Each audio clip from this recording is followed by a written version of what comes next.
Grand 3, loi de la réfraction. Donc, troisième loi. Sauf que cette fois-ci, avant de parler directement de la loi, on va d'abord faire un point vocabulaire sur ce que c'est que l'indice de réfraction. Et pour ça, il y a quelque chose d'assez facile, c'est de faire le parallèle avec l'ADN. Vous prenez un être humain, un autre être humain, ils ont tous les deux ADN différents, d'accord? L'ADN, elle est unique, chacun a sienne. Et bien l'indice de réfraction, c'est exactement la même chose pour les milieux, d'accord? Chaque milieu est caractérisé par son propre indice de réfraction, d'accord? Partie de sa carte d'identité, sa carte génétique, c'est son indice à lui, et il ne le prête pas. Donc un milieu, c'est un indice de réfraction.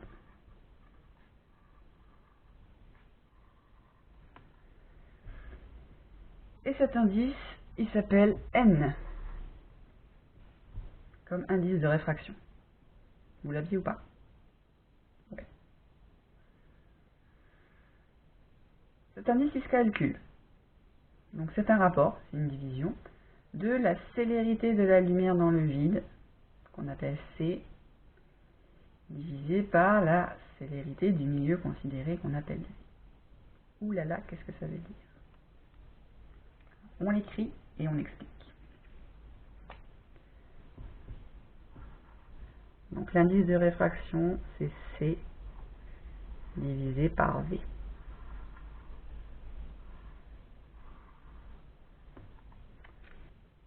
C, c'est quoi?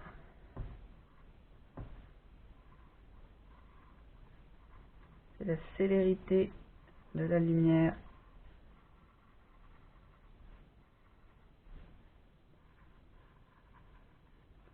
dans le vide. Qu'est-ce que c'est la célérité? En fait, c'est la vitesse. D'accord? Sauf qu'on l'a vu en début de la vidéo, hein, la grosse guerre entre les ondes, les particules. Donc la célérité, on est censé utiliser ce mot-là quand on parle d'une onde, et on est censé utiliser le mot vitesse quand on parle d'une matière. Et comme la lumière, elle est Liqueboc, bah, voilà. Donc je pense que c'est pour ça qu'on utilise et la lettre C et la lettre V. C comme célérité, V comme vitesse. Oh, oh, oh, là là. Mais ça ne regarde que moi. Et V, c'est la célérité de la lumière dans le milieu.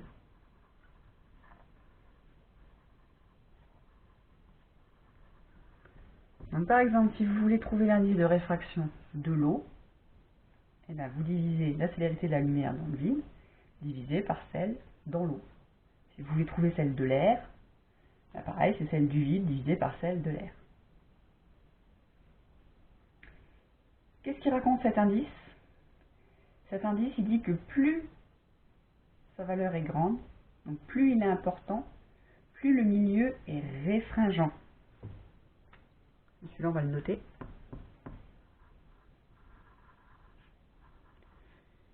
C'est N, pas N. Donc plus N est important, plus sa valeur est grande, plus le milieu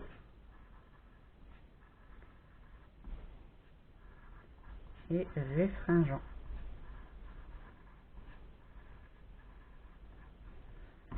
Donc restreindre, c'est son pouvoir à dévier la lumière. Donc plus N est important, plus la lumière va être déviée quand elle va traverser ce milieu.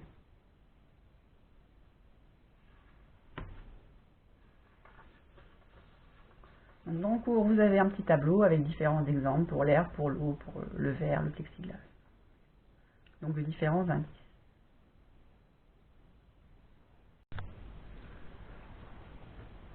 Donc maintenant que vous savez ce que c'est que l'indice de réfraction, on peut attaquer la troisième loi de Descartes, à savoir ce que c'est vraiment la loi de la réfraction. Donc, si ce phénomène, d'un point de vue non, est moins maîtrisé, en général, c'est quelque chose que vous avez déjà observé. L'exemple typique, la paille dans le verre.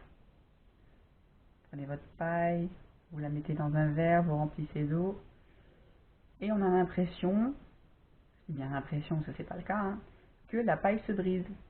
D'accord?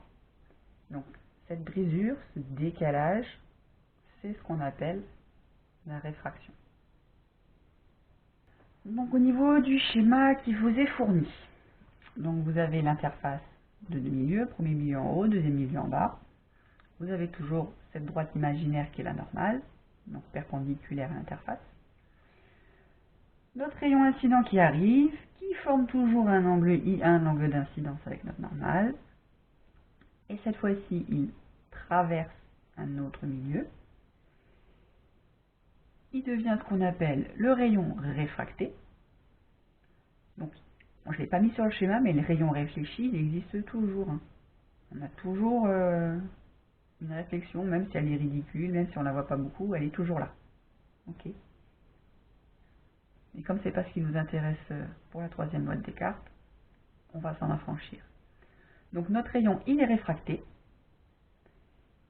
Il fait un angle I2 avec la normale qu'on appelle l'angle de réfraction.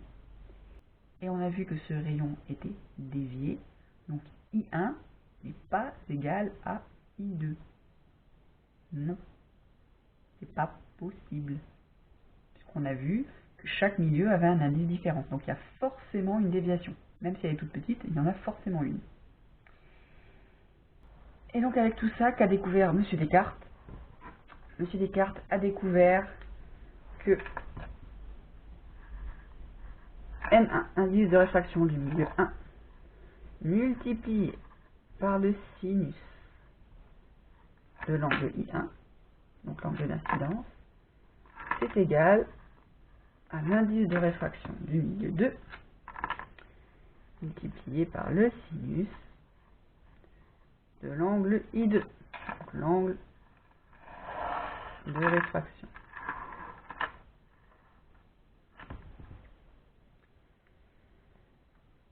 Utilisation de la calculette, beaucoup lors des TP, d'accord, notamment à cause de cette troisième loi qui fait intervenir un sinus. Et cette formule, vous devez être capable de la transformer, d'accord, donc vous avez deux multiplications, vous êtes capable de la transformer en N1 égale, en sinus I1 égale, ou en N2 égale, etc. D'accord, donc transformer de formule, on a déjà vu, on a déjà fait, vous devez savoir le faire.